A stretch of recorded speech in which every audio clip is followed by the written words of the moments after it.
لو بتتمرن بقالك شهور واوزانك لسه زي ما هي يبقى اسمعني للاخر.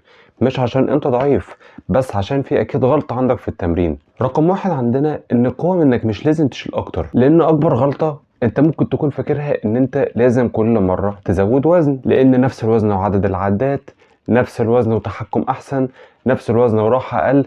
دي كل نقط قوة. مش مع القوة مش حديد تقيل وخلاص. تاني نقطة عندنا ان التقيل ليه وقته.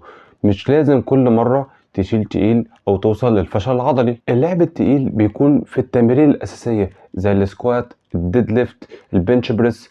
ودايما حاول لو انت عايز تزود قوتك ان انت تلعب من 3 ل 6 عدات في كل مجموعة. وحاول بقدر الامكان انك مش كل مرة توصل للفشل العضلي، لان الفشل العضلي على المدى البعيد دايما بصفة مستمرة ده ممكن يجيب لك اصابة على المدى البعيد لا قدر الله. زائد ان اللي بيوصل على طول دايما للفشل العضلي بيجيله اوقات وبيتخانق وممكن بعد كده ما يقدرش يكمل. تالت نقطة، ركز على الاساسيات زي البنش بريس، السكوات، الديد ليفت، الروينج. اي نعم الماكينات شكلها حلو، بس لو انت عايز تزود قوتك انت لازم تركز على التمارين الاساسية. رابع نقطة عندنا وهو ان الراحة مش دلع، لان انت مش روبوت. لو انت نومك مش كويس فبالتالي ده هينعكس على قوتك. لو انت ما بتاخدش راحة كافية بعد التمرين بتاعك او ما بتاخدش عدد ايام راحة ليك، فده بالتالي برضه هينعكس على ان جودة تمرينك هتقل مع الوقت. فلاحظ ان القوة بتتبني وانت نايم ومريح، مش وانت بتصرخ في الجيم.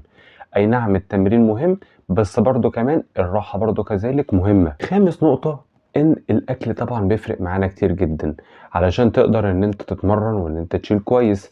طبعا كربوهيدرات مظبوطة، نسبة بروتين كويس داخلك، ده طبيعي هينعكس على قوتك. لان انت خلينا متفقين لو انت بتاكل زي العصافير فعمرك ما هتعرف تتمرن زي الوحش. سادس نقطة ودي انا في رأيي اهم نقطة، ان انت دايما محتاج ان انت تكمل حتى لو التطور بتاعك بطيء.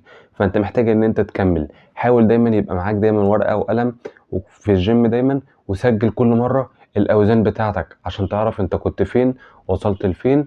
وما تقعدش دايما تقارن نفسك بحد. وحاول بقدر الامكان دايما ان انت ما تستعجلش النتيجة. لو عاوز تقوى بقى بجد افهم قبل ما تشيل. لو عاوز تقوى بجد افهم قبل ما تشيل وفكر قبل ما تزود وزن. قول لي بقى في كومنت ايه اكتر تمرين قوتك واقفة فيه، وابعت لي في الكومنت.